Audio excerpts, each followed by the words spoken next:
কবি অশ্রুরঞ্জন চক্রবর্তীর শৈশব জীবন অতিবাহিত হয়েছে সবুজ পাতার ছায়ায় ঘেরা পাখি ডাকা পল্লী প্রকৃতির বুকে। বেড়ে উঠেছেন বৃহৎ একান্নবর্তী সাংস্কৃতিক ভাবাপন্ন পরিবারে। কর্মসূত্রে বাংলার বিভিন্ন জেলায় ঘোরার সুবাদে তিনি অর্জন করেছেন বিচিত্র অভিজ্ঞতা। সেই দেখা এবং অভিজ্ঞতার ঝুলি তিনি উজাড় করে দিয়েছেন তার সাহিত্যের পরতে পরতে। এই অনন্য ছন্দশিল্পী লেখনের মধ্যে দিয়ে ফুটিয়েছেন নানা রঙের ফুল। সেই কুসুম মঞ্জুরির সুবাস নিতেই এই বিনম্র আয়োজন। আমার জন্ম হয়েছিল 1944 সালে 1 নভেম্বর হাওড়ার কানারপুকুর লেনে মামার বাড়িতে। মামার বাড়িতে ছোটবেলায় ছিলাম অনেক দিন। তার মধ্যে আমার যখন 1.5 বছর বয়স, তখন আমাদের গ্রামের বাড়িতে ছিলাম। ওখানে আমার বাবা মারা যান। বাবাকে আমি দেখিনি কোনোদিন ছোটবেলা, তখন তো জ্ঞান হয়নি। বাবাকে আমার বিশেষ মনেও পড়ে না। তবে আমার বাবার পড়াশোনার ঝোঁক ছিল, ওটাই পরে বড় হয়ে বুঝেছি। অনেক বড় বড় পত্রিকা বাবার নাম লেখা, যেমন প্রবাসী, ভারতবর্ষ, সচিত্র, শিশির, নানা রকমের সহজে পত্র পত্রিকা আমাদের বাড়িতে ছিল, এখনো সেসব আছে। তারপর শরৎচন্দ্রের বই, বঙ্কিমচন্দ্রের বই, বিভিন্ন বড় বড় লেখকদের বইও ছিল। ছোটবেলায় আমি ওই সব পড়তে শিখে ওই সব বইয়ের পাতা উল্টাতাম।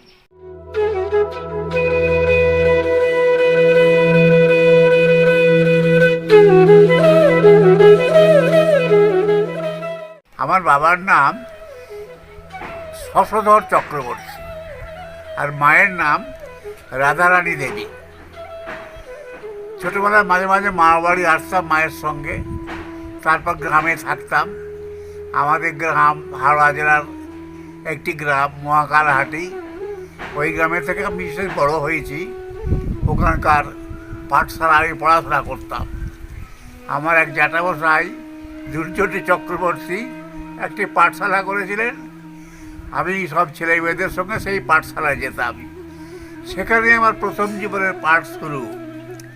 তারপর ওখানে 3য় শ্রেণী পর্যন্ত পড়ার পর আমি চলে গেলাম, ভর্তি করে দেওয়া হলো নলদা প্রাথমিক বিদ্যালয়ে।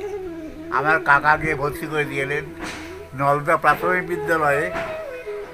ক্লাস 4 পর্যন্ত পড়েছিলাম। তারপর চলে গেলাম মাজু আর.এন. বসু হাই স্কুলে ক্লাস 5। মাজু আর.এন. বসু হাই স্কুল থেকে আমি মাধ্যমিক পাস করি। মাধ্যমিক পাস করার পর আমতা কলেজে, ইউনিভার্সিটি এবং আমতা কলেজ থেকে বিএ পাস করি। বিএ পাস করে আমি একটি high school, Noapara Nilkamal high স্কুলে শিক্ষকতা শুরু করি। ওখানে কয়েক বছর শিক্ষকতা করতে করতে আমি স্কুল পরিদর্শকের চাকরি নিয়ে চলে গেল পুরুলিয়া। পুরুলিয়ায় 8 সাথে আমার অ্যাপয়েন্টমেন্ট দেওয়া হলো, ওখানে থাকতাম। ওখানকার পুরুলিয়ার 8 থানার বাঘমুন্ডি পাহাড়, অযোধ্যা পাহাড়, এইসব পাহাড়ে ঘুরতাম শিক্ষকদের সঙ্গে। বন জঙ্গল, সব কিছু ঘুরে মানুষের সঙ্গে মিশতাম, কথা বলতাম। হতদরিদ্র মানুষ। আজকে যখন বিভূতি অরণ্যক পড়ি, আমার মনে হয় ওই জীবনের সঙ্গে আমারও মিল আছে। আমি ওই সব জায়গায় পড়ি, গিয়ে খুব আনন্দ পেতাম। একা যেতে পারতাম না, ভয় পেত। ওই সব বনে বাঘ, ভালুক, ভয়ঙ্কর সব সাপ থাকতো, তাদের সঙ্গে যেতাম। আবার পাহাড়ে কোনো গ্রামে থাকতে হতো। এইভাবে পুরুলিয়ায় কাটিয়ে তারপর চলে এলাম হাওড়ায়। হাওড়ায় বিভিন্ন জায়গায় ঘুরেছি, হাওড়া শ্যামপুর, হাওড়া উলুবেড়িয়া, হাওড়া শহর, এইসব ঘুরে তারপর আমার প্রমোশন হয়ে গেল। আমি চলে গেলাম মালদায়, প্রমোশন নিয়ে মালদায় চলে গেলাম। মালদায় ছিলাম 2 বছর। মালদা অনেক দর্শনীয় জিনিস, ঐতিহাসিক জিনিস আমি ঘুরে ঘুরে দেখেছি, বেশ ভালোই লেগেছে। তারপর মালদা থেকে বদলি হয়ে এলাম বারাসাত, বারাসাত থেকে বদলি হয়ে এলাম বিকাশ ভবন, বিকাশ ভবন থেকে আবার এলাম হাওড়ায়। হাওড়া থেকে আমি অবসর জীবন নিয়েছি, এখন অবসরেই আছি। বিচিত্র অভিজ্ঞতা অর্জন করেছি বিভিন্ন জেলা, বিভিন্ন শহরে ঘুরে, বড় ভালোই লাগতো। তারপর আমার সাহিত্য জীবন সম্পর্কে বলতে গেলে আমি খুব, আমাদের বাড়িতে একটা পরিবেশ ছিল, সাহিত্যের পরিবেশ, সাংস্কৃতিক পরিবেশ। ছোটোবেলা থেকেই আমার সাহিত্যের দিকে একটি ঝোঁক ছিল। আমাদের বাড়ির পরিবেশে ছিল সাহিত্য সংস্কৃতি চর্চার কেন্দ্র। আমার ছোট কাকা অমরনাথ চক্রবর্তী ভালো কবিতা লিখতেন, আমার বাবাও লিখতেন, বাবার কিছু কিছু পুরনো খাতা আমি দেখেছি। আর আমার কাকা একটা বই লিখেছে রবীন্দ্র প্রতিভা, রবীন্দ্রনাথকে নিয়ে। তাতে তিনি বলতে চেয়েছিলেন যে রবীন্দ্রনাথ যেন স্বর্গ থেকে মর্তে চলে এসেছিলেন, কবিগুরু। সেই বইটা থেকে যশোহর সাহিত্য সংঘ আমার কাকাকে কাব্য সুধাকর উপাধি দিয়েছিলেন। আমরা সেটা উপাধিপত্র পড়েছি। আমার লেখার মূল প্রেরণা দিয়েছিলেন আমার ছোটো কাকা। কাকা যখন বাইরে থাকতেন, কুচবিহার, জলপাইগুড়ি তার পোস্টিং ছিল, কাকা সেন্ট্রাল গভর্নমেন্টের এক্সাইজ ডিপার্টমেন্টে চাকরি করতেন। আমি কাকার কাছে বিভিন্ন কবিতা ছড়া লিখে পাঠাতাম, কাকা সেগুলো পড়ে আমাকে উৎসাহ দিয়ে চিঠি লিখতেন। আমার কাকা রবীন্দ্রনাথ ঠাকুরের সান্নিধ্যে এসেছিলেন। ছোটোবেলায় উনি শান্তিনিকেতনে গিয়েছিলেন রবি ঠাকুরের সঙ্গে দেখা করতে। রবীন্দ্রনাথ কাকাকে আহ্বান জানিয়েছিলেন এক বর্ষামঙ্গল উৎসবে। তারপরে আমার কথা বললে আমি লিখতে শুরু করলাম, খুবই ছোটোবেলা থেকে লিখতাম, হাতে লেখা পত্রিকা করতাম। আমার পত্রিকা ছিল, নাম ছিল নৈবেদ্য, আর ছিল নানা রকমের অ্যাপোলো, এইসব ছোটোবেলায় হাতে লেখা পত্রিকা অ্যালবাম আকারে করতাম। আমার এক বন্ধু ছিল, সে আমাকে সহযোগিতা করতো খুব। ছোট্ট রবি, এই ছড়াটি আমার জীবনের প্রথম মুদ্রিত কবিতা। আনন্দবাজার পত্রিকার আনন্দমেলার পাতায় বেরিয়েছিল 1957 সালে। ছোট্ট রবি। কবিগুরু ছিলেন যখন ছোট্ট ছেলের মতো, দুপুরবেলা দুষ্টুমি তার জমে উঠত কত। বারান্দাতে একলা মনে কাঠের সিঙ্গি নিয়ে বলি দিতেন কতবারই কাঠের খাঁড়া দিয়ে। মন্ত্র ছিল বড্ড মজার, বানিয়েছিলেন নিজে, হুলুকুট ঢুলুকুট ড্যামকুড়কুর আরও কতই কি যে।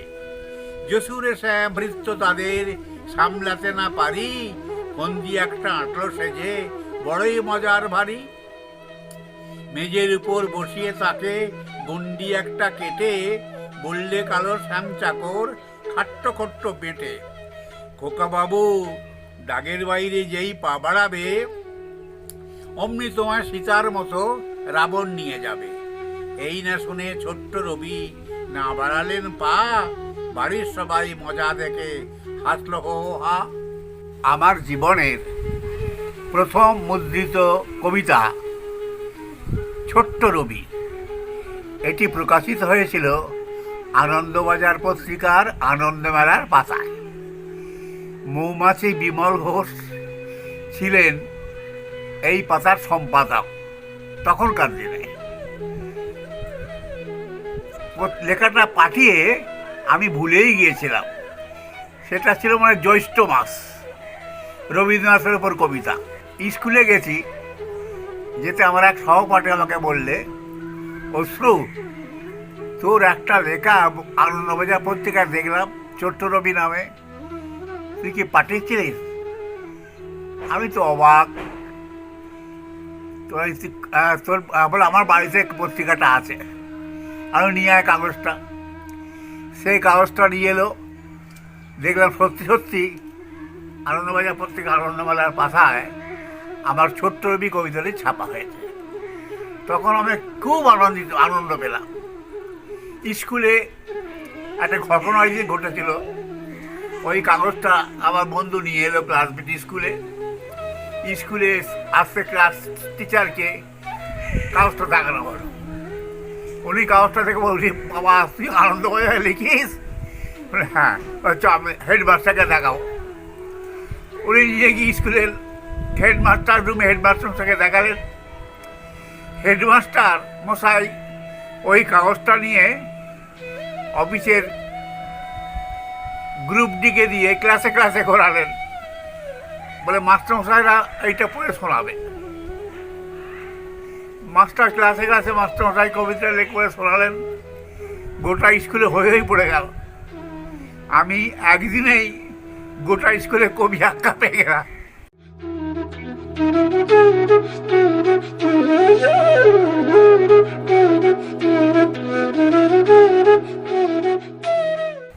এক সাংঘাতিক ঘটনা, বিখ্যাত হয়ে গেলেন কবি বলে স্কুলে।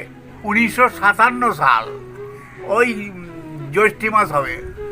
তো তারপরে আমার নাম তো ছড়িয়ে গেল স্কুলে।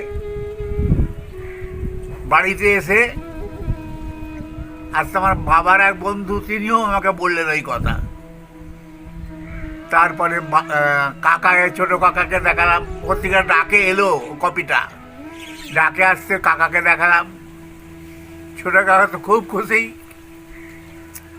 বললেন আনন্দমজার মতো পত্রিকা তোর লেখা চেপেছে, তুই তো শিশু নাম করা হয়ে যাবি রে। তা হবে। এই হলো প্রথম কবিতা ছাপা। তারপরে দৈনিক বসুমতী পত্রিকার ছোটদের পাতায় আমি লেখা শুরু করলাম। ওই কাগজে ছোটদের পাতায় তখন আমি প্রতি সপ্তাহে লেখা পাঠাতাম। সবথেকে মজার ব্যাপার, যে লেখা পাঠাতাম সবই ছাপা হতো। এখন তারপরে আরও অনেক কাগজে লিখেছি।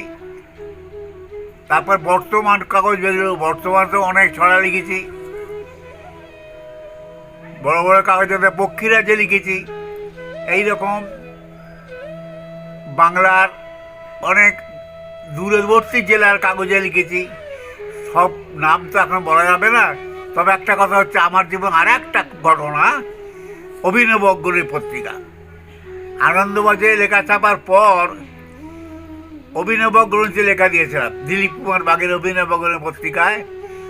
ওতে আমার রাশি নামে একটি কবিতা ছাপা হয়েছিল।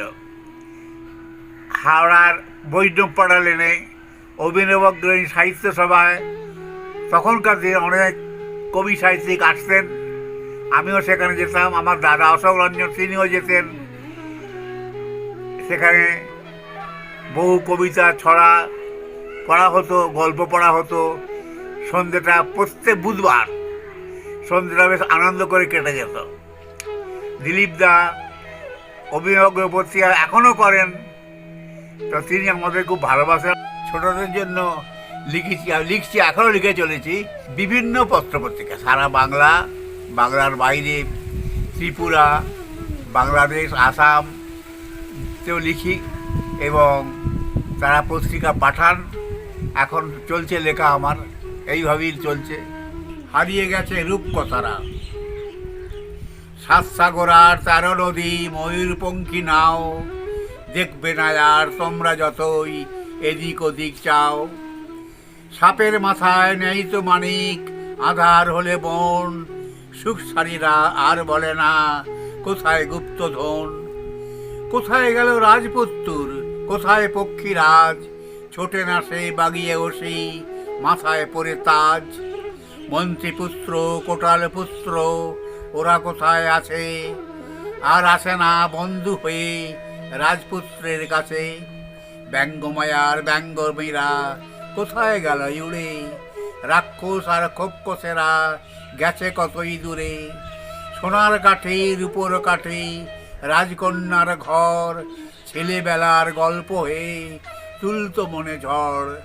হারিয়ে গেছে রূপকথারা কল্পনাতে গড়া, ঘরে ঘরে চলছে এখন শুধুই কমিক্স পড়া।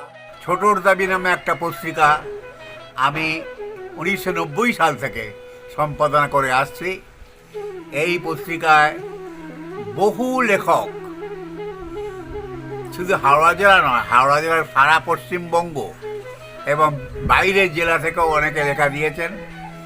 আমি এইভাবে পত্রিকা চালিয়ে যাচ্ছি।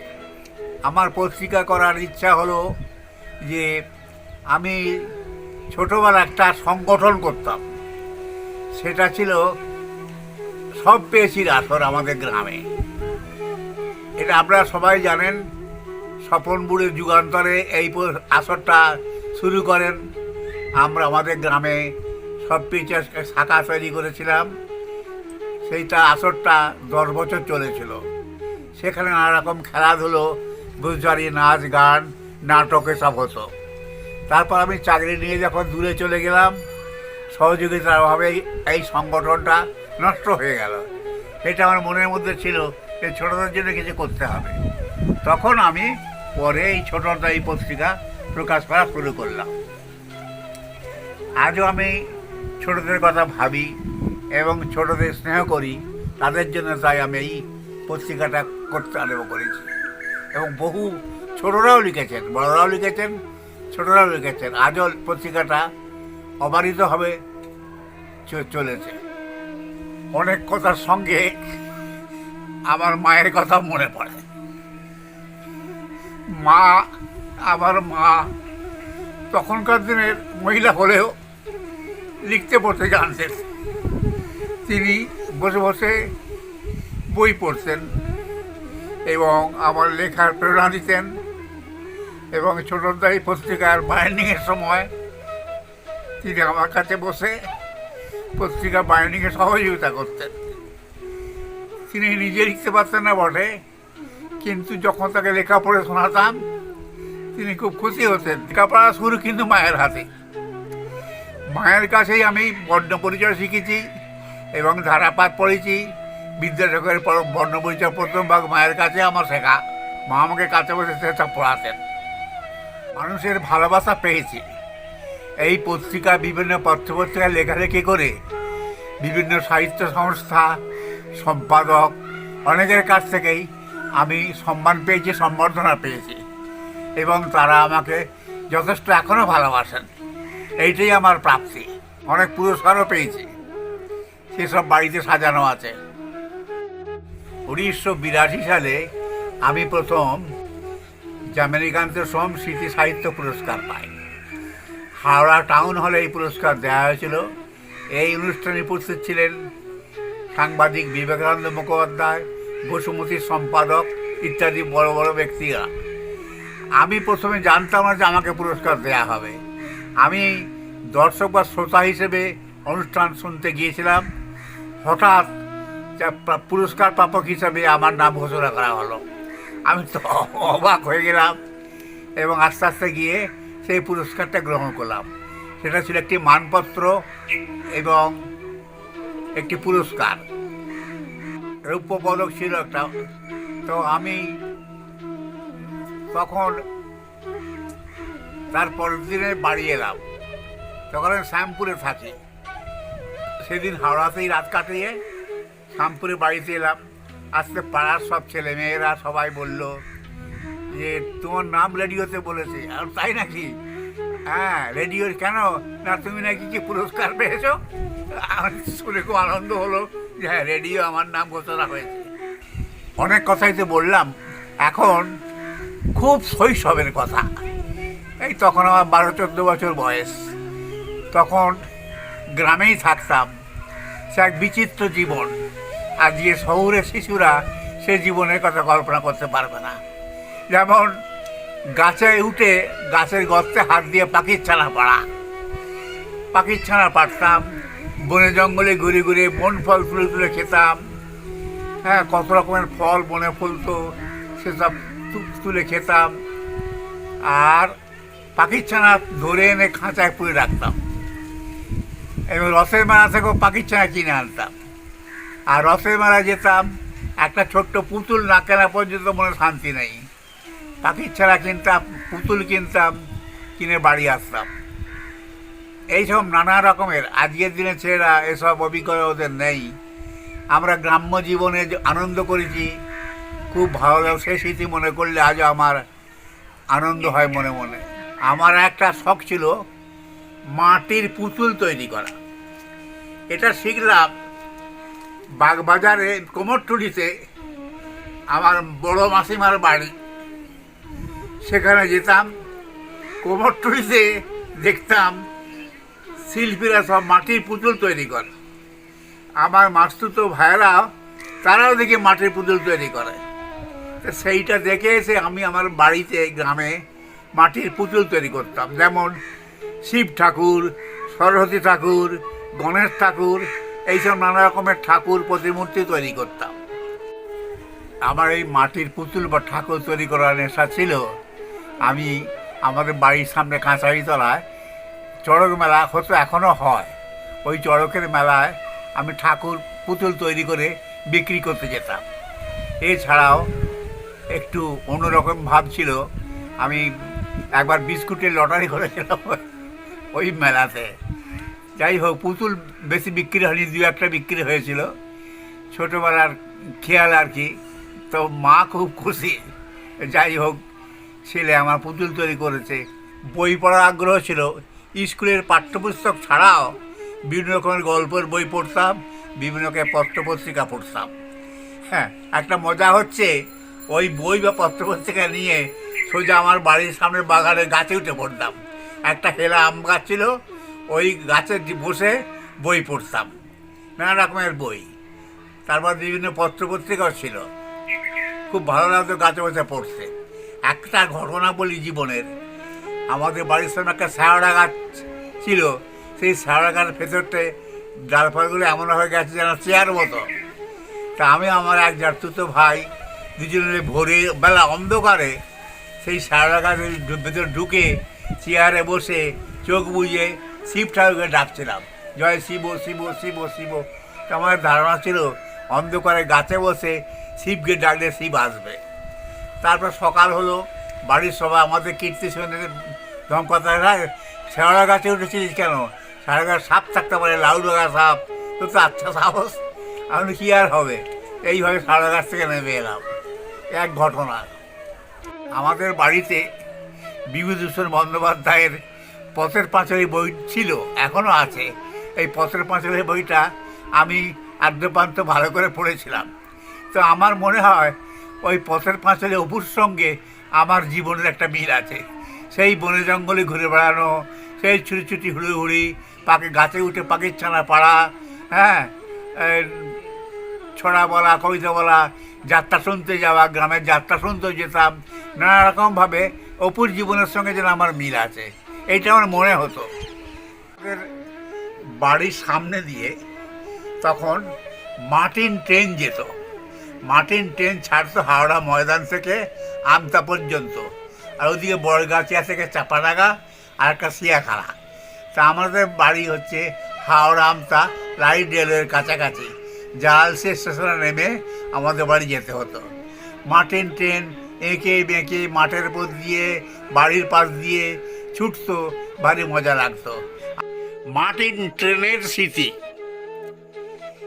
ঝকাপকা ঝকপক দিদি কই দাদা কই, ঝকাপকা ঝকপক দিদি কই দাদা কই। মনে পড়ে চড়েছেন কতবার রেলগাড়ি মাটিনের, গায়ে দিয়ে জামা এক সাটিনের। তখন বুঝিনি আমি উঠে যাবে এই গাড়ি, ঠিক এত তাড়াতাড়ি দেখল না কোকাকুকু একালের। মাটিনের ছোট গাড়ি স্মৃতি হয়ে আছে শুধু সেকালের। ঝকাপকা ঝকপক দিদি কই দাদা কই, বাঁশবনে আম মনে ছিল কত হইচই। ছোট ছোট হল্টে গাড়ি শুধু থামতো, বসেকের গরমেতে আরোহীরা ঘামতো। পড়ে পড়ে নামতা, গাড়ি যেত আমতা, ছুঁয়ে ছুঁয়ে কেদুয়ার প্রান্ত। বাষ্পের ছোট গাড়ি তারপর হয়ে যেত শান্ত। খইচুর মাজুতে মাখা ছিল পেস্তা ও কাজুতে, বড় গেছে চপ মুড়ি, শিশু থেকে বুড়ো বুড়ি খেত আর পোঁটলাতে বাঁধত। শ্বশুরের বাড়ি যেতে পাড়াগার মেয়ে কত কাঁদত। ছানা পান সবজি মাছ পোনা জানতো, দূর দূর গ্রাম থেকে লোকে বয়ে আনতো। নেই আর সেই দিন স্মৃতিটুকু ভাসে কিন ব্রডগেজ ঠাঁই নিল মার্টিনের, রকেটের যুগে তাই আরো দ্রুত গতি চাই জীবনের চকবদা রুটিনের। জকাপকা জকপক জকাপকা জকপক, দিদি কই দাদা কই, দিদি কই দাদা।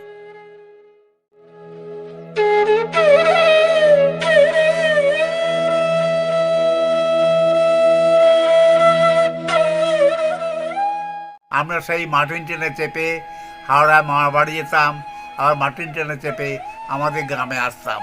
ভারী মজার। এখন সে মার্টিন ট্রেন নেই, এখনকার ছেলেদের কাছে এই মার্টিন ট্রেনটা গল্প হয়ে গেছে। সেখানে এখন ব্রডগেজ রেল চলছে। গ্রাম জীবনকে বহু দূরে ফেলে চলে এসেছি। সে বাল্য কৈশোরের দিনগুলো থেকে এখন শহরে বাস করি। হাওড়া রামরাজতলায় থাকি আমি। এখানকার পরিবেশ আর গ্রামের পরিবেশ অনেক তফাৎ। গ্রামে এই পুকুর, গ্রামের কানা নদী, তার জল, গ্রামের চড়ক পুজো, গ্রামের নানা রকমের উৎসব অনুষ্ঠান, দুর্গা পুজো গ্রামের কাঁচালিতে, হ্যাঁ, চর্চা গান, এসব শুনতাম। নিবিড় করে ভালোবেসেছিলাম গ্রামকে। আর শহরের জীবনে এসে বিচ্ছিন্ন হয়ে গেছে। এখানে কারোর সঙ্গে কারোর যোগ নেই, কেউ কারো খবর রাখে না। গ্রামে সবাই সকলের খবর রাখতো। হ্যাঁ, এখানে যে যার বাড়িতে একা একাই থাকে বলতে গেলে। কারোর সঙ্গে কারো মনের মিল নেই, কেউ কারো কথায় থাকে না। এখানে যে যার কাজ নিয়ে ব্যস্ত। হাইটেক হাইটেক, লিখত চিঠি বাবা কাকা, লিখত চিঠি মাসি, লিখত চিঠি ছেলে বুড়ো 8 থেকে 80। নিকট দূরে থাকেই যারা মস্ত আপন জন, আজকে চিঠি কেউ লেখে না, সবাই করে ফোন। আগে তারাই লিখত চিঠি ভাবরসেতে ভরা, বন্ধ এখন চিঠির ঝাঁপি, এখন সেটা করা। সংক্ষেপেতে সারছে সবাই, ফোনটাকে দেয় ছেড়ে, বেশি কথা বললে ফোনে মূল্য যাবে বেড়ে। হ্যালো হ্যালো, কেমন আছো? আমরা ভালো আছি। ফোনটা কানে তুললে ভাবি আছেই কাছাকাছি। এই পৃথিবী ছোট্ট হয়ে ঢুকেই গেল ঘরে, তাই তো সবাই ভুগছে এখন বিশ্বায়নের জ্বরে। করছে তারা, ছুটছে সবাই, খাচ্ছে বসে cake, phone, mobile, internet, hitech hitech. School যেতাম, আমাদের বাড়ি থেকে স্কুল বেশ কিছুটা দূরে। মাঠ ঘাট, বাঁশ বাগান, আম বাগান, জাম বাগান পার হয়ে স্কুলে যেতাম। মার্টিন ট্রেন চলতো, তাতে করেও স্কুলে যেতাম। যেতে যেতে কত অনেক কিছুই দেখেছি। এখন সে দিনগুলোর কথা মনে পড়লে আজ গ্রামের রাস্তাঘাট সম্পর্কে অনেক কথা মনে পড়ে। আজকে রাস্তাঘাট সব পাল্টে গেছে। সেই কাঁচা রাস্তা নেই, এখন সব পাকা রাস্তা। এখন হয়ে গেছে ইলেকট্রিক লাইট, তখন ছিল হ্যারিকেনের আলো, কাঁচা রাস্তা। এই আর জীবন ছিল তখনকার ছোটদের বেলার জীবন। আর স্কুল লাইফে অনেক মজার ঘটনা ঘটেছে। তার মধ্যে একটা হচ্ছে যে স্কুলে পুরস্কার বিতরণের অনুষ্ঠান হতো স্কুলের মাঠে। সেই স্কুলের মাঠে কবিতা বলার জন্যে একদিন এক মাস্টারমশাই আমাদের বাড়িতে এসে হাজির। আমাকে বললেন, পরশু তোমাকে স্কুলে প্রাইজ ডিস্ট্রিবিউশন সেরেমনিতে কবিতা বলতে হবে। আমি বললাম, হ্যাঁ স্যার, কী বলতে বলবো না, স্কুলে এসো, দেখা হলে বলবো। স্কুলে গেলাম, যে সেই দিন তিনি আমাকে আর ক্লাস 9-এ পড়ার একটা ছেলেকে, আমি তো ক্লাস 10-এ পড়ি, আমাকে ডেকে নিয়ে গিয়ে একটা ঘরে শেক্সপিয়ারের ম্যাকবেথ নাটক থেকে একটা দৃশ্য তিনি পড়ে চললেন। বলেন, তোমাকে ম্যাকবেথের ভূমিকা অভিনয় করতে হবে। আর সেই ছেলেকে বললেন, তোমাকে ম্যাকডাফের অভিনয় করতে হবে। তিনি রিহার্সাল দিয়ে আমাকে অভিনয় করাটা শেখালেন, কীভাবে পাঠ বলতে হবে, কীভাবে করতে হবে। পুরস্কার বিতরণী সবার দিন এলো, আমাকে ডাকলো, আমাকে আর আমার বন্ধুর নাম ছিল নারায়ণ ঘোষাল। আমরা দুজনে সেই ডায়াসে উঠে আমি ম্যাকবেথ ও ম্যাকডাফের ভূমিকায় অভিনয় করেছিলাম। আজও আমার সেই নাটকের কিছু কিছু অংশ মনে আছে। পুরুলিয়া জেলার আটসা থানার অন্তর্গত সিরকাবাদ। খুব বর্ধিষ্ণু গ্রাম, প্রচুর আখের চাষ হয় ওখানে, এবং আখের চাষে এখানকার লোকেরা ধনী। ধান চাষ কচ্ছিত হয়, সামনে পাহাড়, বাঘমুন্ডি পাহাড়। আমি মাঝে মাঝে ওই পাহাড়ে বেড়াতে যেতাম। এখন একদিন আমার বাসায়, মাটির বাড়ি, আমার বাসায় আছি রাত্রিবেলা, একজন গ্রামের চাষি লোক আমার কাছে রাতে শুতে আসতো। একদিন সে হাঁপাতে হাঁপাতে এসে বললে ভয় পেয়ে, বাবু আমি কি না একটা কথা আছে নাকি, না খুব বিপদে পড়েছিলাম। কি বিপদ? না রাস্তার ধারে 4-5টা ডাকাত দাঁড়িয়ে আছে, অস্ত্র শস্ত্র লাঠি ফাটা নিয়ে। আমি তো ভয় পেয়ে গেলাম। আমাকে জিজ্ঞেস করে কে যায়, আমরা সে বল আমি। কোথায় যাবি? আমি ইন্সপেক্টর হাতে শুতে যাই। শুনে তারা দাঁত মুখ খিঁচে বললে, আহ ইন্সপেক্টরকে তুই গার্ড দেবি কি? আমরা ইন্সপেক্টরকে গার্ড দিয়ে রেখেছি, ইন্সপেক্টরকে বল যে তার কোনো ভয় নেই, আমরা আছি। এই একটা বিচিত্র ঘটনা। তখন বুঝি যে ওখানকার গায়ের সাধারণ লোকেরাও আমাকে ওটা পছন্দ করে। ওখানে আমার কোনো বিপদ আপদ ছিল না, সবাই আমাকে খুব ভালোবাসতো। যেমন চাকরির সূত্রে ওখানে গেছি, কিন্তু ওখানে মানুষের কাছ থেকে প্রচুর ভালোবাসা পেয়েছি বিভিন্ন রকমভাবে।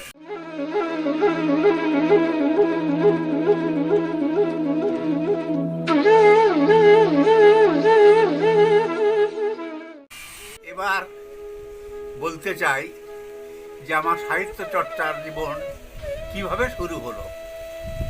আমি খুব ছোট ছিলাম তখন দেখতাম আমাদের বাড়িতে শুকতারা, শিশু সাথী, আমার বাবার প্রবাসী, ভারতবর্ষ, সচিত্র শিশির, রঙ্গশাল, এইসব পত্রপত্রিকা, নতুন এই পুরাতন মিলিয়ে এইসব পত্রিকার পাতা উল্টে পড়তাম এবং পুরনো দিনের গল্প। ভারতবর্ষ পত্রিকায় দেখতাম শরৎচন্দ্রের ধারাবাহিক উপন্যাস, শ্রীকান্ত বেরিচ্ছে ভারতবর্ষ পত্রিকায়, দৈনিক বসুমতী তখনকার দিনে, তারা দেখতাম সুকান্ত ভট্টাচার্যের কবিতা ছাপা হয়েছে, এইসব দেখতাম। জলধর সেন, এইসব বড় বড় লেখকের লেখা তখন থেকে পড়তাম পাতা উল্টে। এই বেশিরভাগ পুরনো বইগুলো আমার বাবার কেনা, ভালো করে বাঁধিয়ে আলমারিতে রাখা ছিল। এখনও এইসব বই কিছু কিছু আছে। শুকতারা, আর আমি তখন বালক বয়স, তখনই শুকতারা পত্রিকা আমার হাতে এসেছে। শুকতারার বিভিন্ন ছড়া, প্রবন্ধ, গল্প নানা রকম আমায় আকৃষ্ট করেছিল।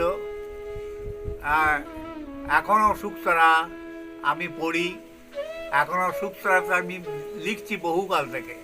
শুকতারায় লেখা শুরু করি, শুকতারায় বহুদিন থেকে লিখছি, প্রচুর ছড়া লিখেছি, এখনও লিখে চলেছি। আর যেসব পত্রিকার নাম বললাম সেই পত্রিকাগুলো আমাদের বাড়িতে আসতেও পাতা উল্টে দেখতাম। ছোটবেলা থেকেই আমার লেখালেখি করার অভ্যাস। কাগজ কিনে খাতা তৈরি করে তাতে নানা রকমের ছড়া, কবিতা এসব লিখতাম, লিখে বাড়ির বড়দের দেখাতাম। তখনও ঠিক লেখা ছাপতে দেওয়ার মতো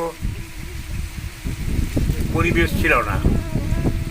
আমি ক্লাস 7-এ যখন পড়ি, তখন আমাদের পাশে গ্রাম নস্করপুর থেকে একটা হাতে লেখা পত্রিকা জাগরণী বেরিত, তাতে আমি একটা কবিতা লিখেছিলাম, খাঁচার পাখি। এই আমার ছোটোবেলার লেখার প্রথম বাইরের পত্রিকা। মাঝু পাবলিক লাইব্রেরি থেকে হাতে লেখা পত্রিকা বেরিত, তাতেও একটা ছড়া দিয়েছিলাম। এইভাবে লেখার সূত্রপাত। আমি বাড়িতেও নানা রকমের হাতে লেখা পত্রিকা করতাম। পরীক্ষার ফল, পরীক্ষারে ফল বেরিল, তোর ফলাফল কি? বিশু আবার ফেল করেছে, কি লজ্জা! ছি, বিশুর খবর কে চাইছে? তোর কি হলো বল? এবার কিন্তু খারাপ হলো বংশীধরের ফল। বংশীধরের খবর আবার জানতে চাইছে কে? প্রভাস ছিল ভালো ছেলে, ফেল করেছে সে। টেনে আবার আনলি প্রভাস, তোর সংবাদ কই? বঙ্কা বাসু ফেল করতে উঠেছে হইচই।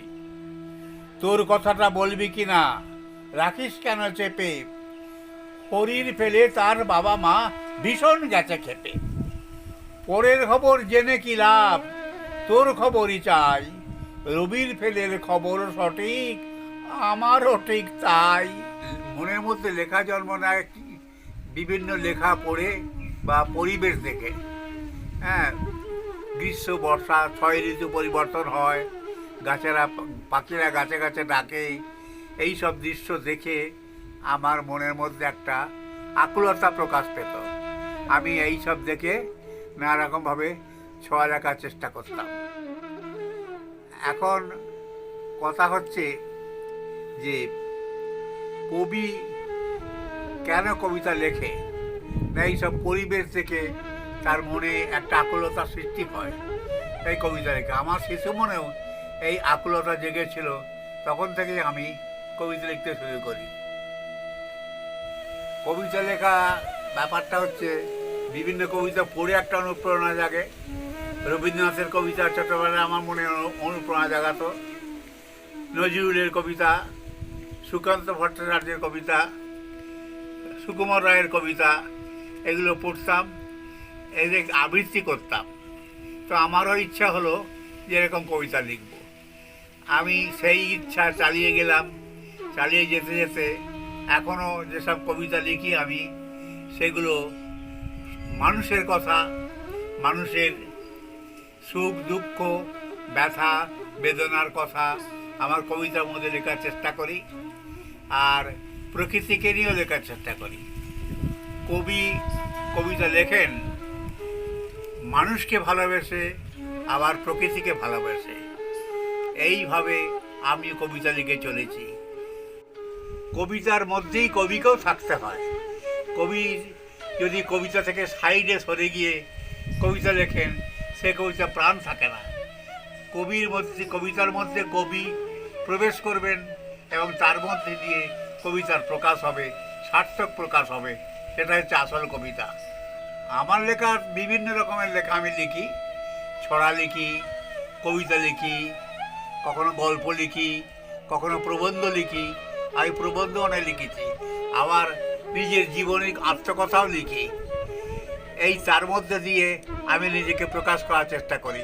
কবিতার মধ্যে দিয়ে নিজেকে প্রকাশ করার চেষ্টা করি এবং গল্প, কবিতা, আত্মজীবনীর মধ্য দিয়ে আমি আমার নিজেকে প্রকাশ করার চেষ্টা করি।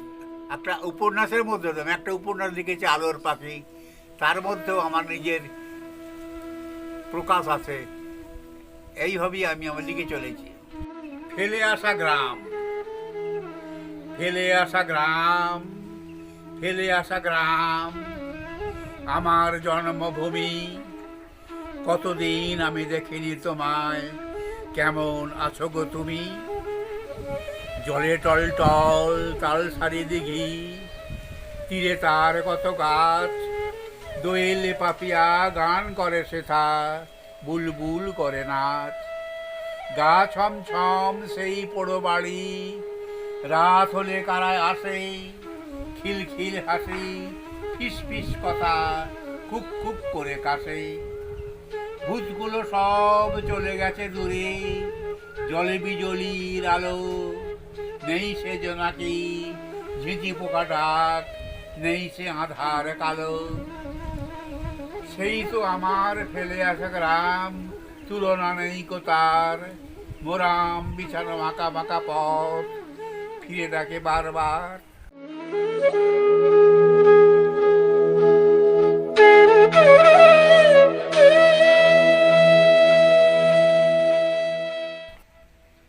আমি ছড়াই বেশি লিখি। গল্প, কবিতা, প্রবন্ধ যদিও লিখি, কিন্তু ছড়াই আমি বেশি লিখি। বিভিন্ন রকমের ছড়া, মানুষের আচার আচরণ, উৎসব, প্রকৃতির নিয়ে বিভিন্ন রকমের ছড়া। কিন্তু কথা হচ্ছে, তা বলে আমি শুধু ছড়াকার নয়। অনেকে যারা ছড়া লেখেন মিল দিয়ে, তাদের ছড়াকার বলে। আমি কিন্তু সে কথা মানতে রাজি নয়।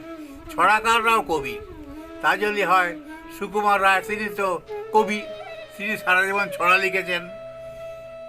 ছড়া তো সকলেই লেখে, সব কবি লেখে, সুকুমার রায়কে তো কেউ ছড়াকার বলে না। এই ছড়াকার কথাটা আমার আপত্তি আছে।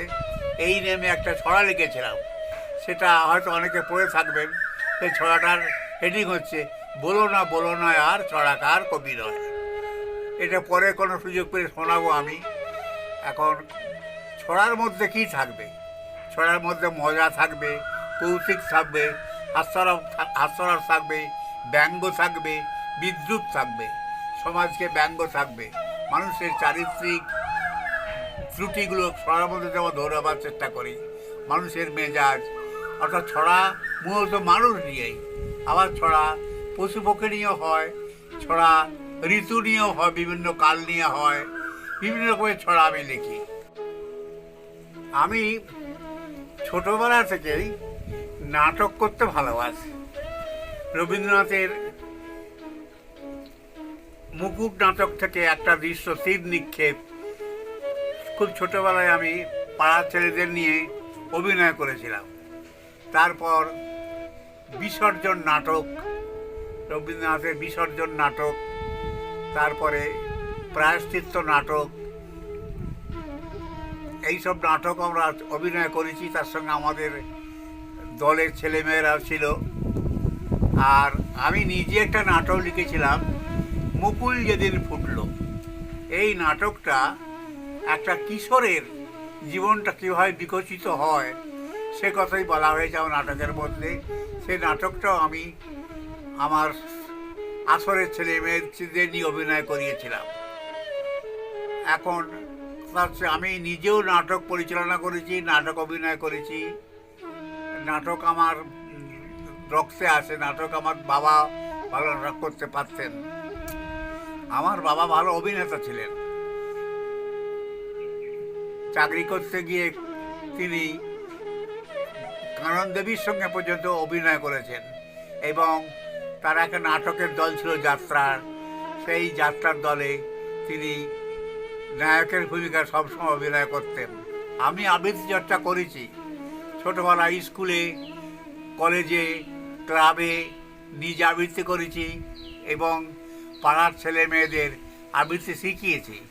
এখনও মাঝে মাঝে আবৃত্তি করি বাড়িতে, সঞ্চয়িতা খুলে, সুকান্তের বই খুলে, নজরুলের বই খুলে আবৃত্তি করি। আমার খুব ভালো লাগে। আবৃত্তি করতে করতে আমি আবৃত্তির জগতে প্রবেশ করে যাই। আমার দাদা দিদিরা আবৃত্তি করতেন। আমাদের বাড়িতে আবৃত্তি চর্চার একটা ঐতিহ্য আছে। আমার দিদিরা, দাদারা, কাকা সবাই ভালো আবৃত্তি করতে পারতেন। আমার কাকা রিহার্সাল দেওয়াতেন আবৃত্তি করার জন্য। আর নাটক করতেন দিদিরা। নাটকের সমস্ত কবিতার ছন্দে, কাকার যে বইটা রবীন্দ্র প্রতিভা, এটা কবিতাতেই লেখা। আমার দিদিরা এই নাটকে অংশগ্রহণ করেছিল। আজকে দিদিরা বেঁচে নেই কেউ, তবু তাদের কথা আমার এখনও মনে পড়ে। সেই সময়, আজ থেকে প্রায় ধরুন 60-70 বছর আগে, গ্রামের যে পরিবেশ, সেখানে আবৃত্তি, মেয়েদের দিয়ে আবৃত্তি করানো, নাটক করানো, এটা একটা অত্যন্ত আশ্চর্য ব্যাপার ছিল। এই বেড়া ভেঙে দিয়ে আমার দিদিরা আবৃত্তির আসরে উঠে আবৃত্তি করতো, নাটক করতো, রবীন্দ্র জয়ন্তী করত। আর একটা কথা হচ্ছে, আমার জানি যে রবীন্দ্রনাথের জীবিতকালে আমাদের বাড়িতে প্রথম রবীন্দ্র জয়ন্তী হয়েছিল। হ্যাঁ, তখন রবীন্দ্রনাথ পেয়েছে। বহু আগে থেকে আমাদের বাড়িতে রবীন্দ্র জয়ন্তী চলে আসছে, এখনও রবীন্দ্র জয়ন্তী হয়। আমার স্ত্রী কল্পনা চক্রবর্তী, তার বাপের বাড়ি হচ্ছে বর্ধমান জেলার রানীগঞ্জে। আমার সঙ্গে থাকতে থাকতে সে আমার মতো হয়ে গেছে এবং আমার সমস্ত কাজে সে সমর্থন জানায়। আমার লেখা শোনে, কবিতা শোনে, এবং তার বেশ ছন্দের গান তৈরি হয়েছে। লেখার ছড়ার মাত্রা, ছন্দ এসব গণ্ডগোল হলে আমাকে ধরে দেয়। আমি আবার সঙ্গে সঙ্গে সংশোধন করি, বুঝতে পারি যে তারও ছন্দ জ্ঞান হয়েছে। যাই হোক, এখন আমি লিখে যাচ্ছি, আমার স্ত্রীকে লিখে আগে শোনাই আমি। স্ত্রী যদি পছন্দ করে আমি সেই লেখাটা অ্যাকসেপ্ট করি। হ্যাঁ, আমার স্ত্রী আগে রানীগঞ্জ অঞ্চলে একটা হাই স্কুলে শিক্ষিকা ছিলেন। তারপরে বিয়ের পর উনি আমার সঙ্গে হাওড়ায় চলে আসেন, সেসব শিক্ষকতা ছেড়ে দিয়ে। এই হচ্ছে ঘটনা। আমার স্ত্রী কল্পনা ভালো গিটার বাজাতো, এখনও মাঝে মাঝে বাজায়, খুব সুন্দর। এই একটা গুণ আর আছে।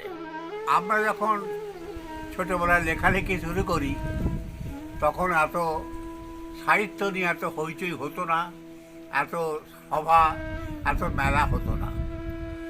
এখন প্রচুর মেলা, প্রচুর সাহিত্য সভা এবং সরকারি উদ্যোগেও প্রচুর সাহিত্যর মেলা হয়। লিটল ম্যাগাজিন মেলা, তাতে আমরা অংশগ্রহণ করি আমাদের পত্রিকা ছোটর দাবির তরফ থেকে। লিটল ম্যাগাজিন মেলা হয় পশ্চিমবঙ্গ সরকারের উদ্যোগে, সেখানে আমরা আমাদের পত্রিকার তরফ থেকে অংশগ্রহণ করি। আর শ্রী সাহিত্য উৎসব আমি আমন্ত্রিত কবি হিসাবে ছড়া পাঠ করতে বহুবার গেছি। এখন সরকারি বেসরকারি উদ্যোগে প্রচুর আবৃত্তি উৎসব হয়, বিভিন্ন জায়গায় সাহিত্য চর্চা হয়, সাহিত্য সভা হয়। অনেক জায়গা থেকে আমি আমন্ত্রণ পাই, সেসব জায়গায় আমি যোগদান করি। আগে সব ছিল না, এখন দিন দিন বেড়ে যাচ্ছে। আমি এই জীবনে বহু সাহিত্যিকের সান্নিধ্যে এসেছি এবং অনেকের কাছ থেকে শিখেছি লেখালেখি। তাদের মধ্যে বিমল ঘোষ মৌমাছি, স্বপন বুড়ো, অখিল নিয়োগী, ইন্দিরা দেবী, অন্নদাশঙ্কর রায়, প্রেমেন্দ্র মিত্র, এইসব ব্যক্তির কাছ থেকে আমি সাহচর্য লাভ করেছি এবং লিখেছি। এখন অনেকের সঙ্গে আলাপ আছে এবং এদের কাছ থেকে প্রেরণা পেয়েছি। নরেন্দ্রদেব, কবি নরেন্দ্রদেব, উনি আমাদের আসরের পত্রিকাতে সুবিনেরে শুভেচ্ছা পাঠিয়েছিলেন। তাতে লিখেছিলেন, মহাকালহাটি হোক মহামানবের গ্রাম, রাখে যেন এই আসর, ভাবি কালে তার নাম। ডক্টর রমা চৌধুরী, উনিও শুভেচ্ছা পাঠিয়েছিলেন। এইরকম কত লোকের শুভেচ্ছায় আশীর্বাদে আমি লিখে চলেছি। সারা জীবন ধরে অনেক লেখাই লিখেছি, গল্প লিখেছি, কবিতা লিখেছি, ছড়া লিখেছি, উপন্যাস লিখেছি, এখনও লিখে চলেছি। কথা হচ্ছে যে এই লেখালেখির সুবাদে অনেক বন্ধু বান্ধব, সাহিত্যিক বন্ধুর সঙ্গে আমার আলাপ হয়েছে। অনেক জায়গা থেকে আমন্ত্রণ পাই কবিতা পড়ার জন্যে এবং অনেক জায়গা থেকে ভালোবাসা পেয়েছি, সম্বর্ধনা পেয়েছি। এত লেখার পরেও কিন্তু একটা মনে অতৃপ্তি থেকে গেছে। আমার মনে হয় আমার সব থেকে ভালো লেখাটি আমি এখনও লিখে উঠতে পারিনি। এই সাগর, এই নদী, এই বালুচর, এই বন, এই গ্রাম, শহর, বন্দর, ভালোবেসে একদিন এইখানে আমি যে ছিলাম, দেখা হলে বলো তাকে, দেখা হলে বলো তাকে, এইখানে শ্মশান চিতায় মৃতদের কবরখানায় শুয়ে আছে সারি সারি কত প্রিয়জন, আত্মার আত্মীয়, কেউ কেউ চাষি, কেউ কারিগর। তাদের তো ইতিহাস লেখা হয়ে আছে পরপর, দেখা হলে বলো তাকে, এইখানে আমিও ছিলাম, সে কথা ভুলেছে সবাই। তুমি যদি মনে করে সেই কথা বলে যেতে পারো, রং আর তুলি দিয়ে এঁকে যদি দিতে পারো ছবি, দেখা হলে বলো তাকে, এইখানে ছিল সেই কবি।